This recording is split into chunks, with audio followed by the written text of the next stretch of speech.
Hare Krishna, Vishwaguru Srila Prabhupada ki Jai. In 1977, on May 7th, Srila Prabhupada was taken to Rishikesh by train to recuperate his health. There, on May 14th, there was a terrible thunderstorm at night. Next day, Srila Prabhupada told the devotees to make his will. The very next day after that, on May 16th, Srila Prabhupada said, "If I have to die, let it be in Vrindavan." Then, that day evening, Srila Prabhupada reached Delhi by car, and the next day, morning, on 17th of May, they reached Vrindavan. 5 days from there, on May 22nd, Srila Prabhupada said, better to prepare for the worst. And he asked all the GBCs to come to Vrindavan and ask any questions they had about the future to him. So, on 28th May, 18 out of 23 GBCs reached Vrindavan. They had a meeting and they wrote down 5 questions for the future. Out of the 5 questions, the third question was how initiations would be conducted, particularly when Srila Prabhupada was no longer with us. And the fourth question was, what was the relationship of the person who gave the initiation to the person receiving it? In response to question number 3, Srila Prabhupada responded that he would recommend some devotees to act as officiating Acharya or rtvik. Now, resolution number 409 of 2004 of the GBC of Iskcon Mumbai group states, Srila Prabhupada said that his disciples would become regular gurus and that each of their disciples would thus be a disciple of my disciple.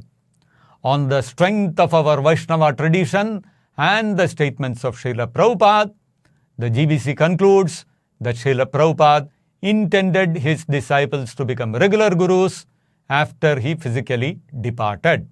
Contrary to this GBC resolution, very clearly, Srila Prabhupada said he would appoint rtviks.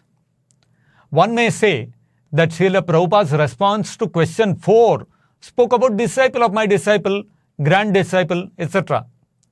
But if we keep aside the relationship question, the question number 4, that was a different question. If we keep that aside, Srila Prabhupada said he would appoint rtviks for the future.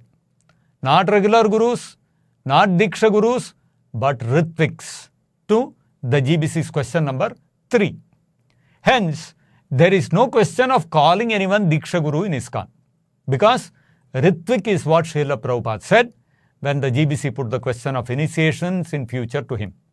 He did not say diksha guru or regular guru in response to question number 3.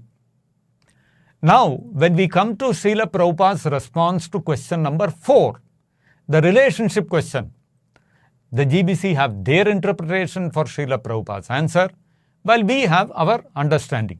Be that as it may, Srila Prabhupada's answer to question 3 is unambiguous and uncontested. Therefore, to call anyone diksha guru or regular guru in Iskcon is direct disobedience to Srila Prabhupada's order to call them rtviks in response to question number 3. Not only did Srila Prabhupada say that they would be called rtviks in response to question 3, Srila Prabhupada also said that he would recommend names to act as rtviks, which Srila Prabhupada did on July 9th. So we see clearly here the sequence of events. How in May 1977, Srila Prabhupada's health deteriorated. How on May 15th he wanted his will drawn up. Then on May 16th he said he preferred to pass away in Vrindavan, and he was shifted to Vrindavan on May 17th. And how on May 22nd he asked to prepare for the worst and called all the GBCs to come to Vrindavan and put their questions to him for the future. In response to which, 18 out of the 23 GBC members assembled in Vrindavan on 28 May, they drew up 5 questions to ask Srila Prabhupada, questions about the time after the disappearance of Srila Prabhupada. So, in that context, when Srila Prabhupada was asked question 3 about how initiations would be conducted in Iskcon, particularly at that time when Srila Prabhupada is no longer with us, he said he would recommend some devotees to act as ritvik. And did he do that? Yes, he did that on July 9th, 1977.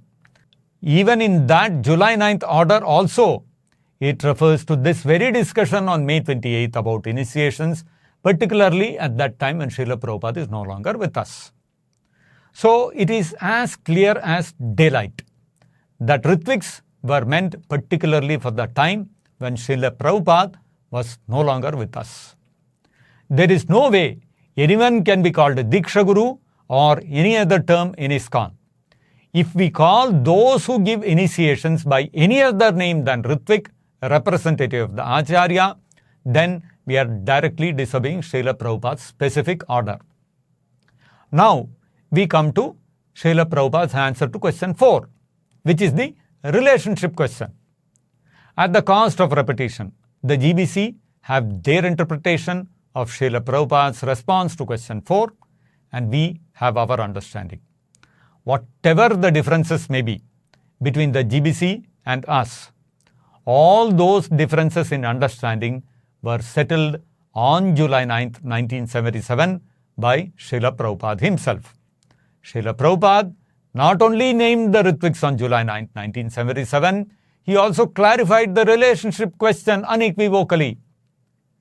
Once Srila Prabhupada has spelled out an order in writing, it should settle the matter once and for all.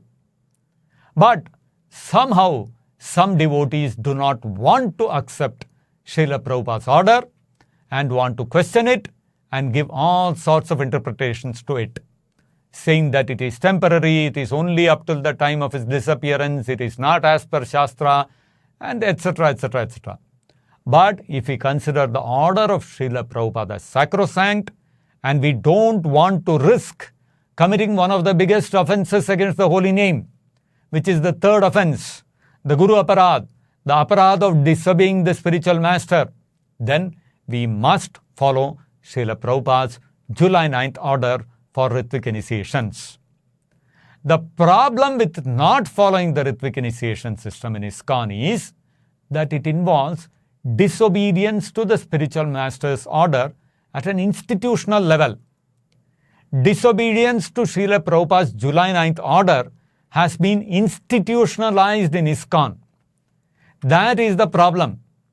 As long as we keep disobeying Srila Prabhupada's order, we run a very high risk of not being able to progress beyond the stage of offensive chanting, since the third offense of disobeying the spiritual master is an offense against whom? It is an offense against the holy name itself. Such disobedient devotees, reluctant to follow the July 9th order, may externally appear the same Mangalarti, same chanting 16 malas, same festivals, same deities, same classes, etc. Or sometimes it may even appear that they are better than us. But the problem is that the very high probability of the offense against the holy name due to disobedience to Srila Prabhupada's orders, especially the July 9th order, may not allow the supporters, implementers, and followers of the unauthorized Guru system to progress beyond the offensive stage of chanting Hare Krishna. So, we have to understand when that disobedience to Srila Prabhupada's July 9th order is institutionalized, it means that nobody is allowed to follow Prabhupada's July 9th order, even if he wants to follow it. If you want to follow the July 9th order in Iskcon, you will be expelled. So forcibly, everyone must follow the GBC's order to disobey Srila Prabhupada's July 9th order if they want to remain in Iskcon. So this kind of institutionalizing the disobedience to Prabhupada is very, very risky because it puts the spiritual life of all the devotees in Iskcon at risk. And that risk, honestly, is not a risk worth taking in spiritual life. Instead, it is far safer to follow Srila Prabhupada's direct order on July 9th, 1977 for the Ritvik system of initiations, and with that, we can progress in our chanting towards offenseless chanting and further on towards loving chanting of the holy name. Hare Krishna. Vishwaguru Srila Prabhupada ki Jai.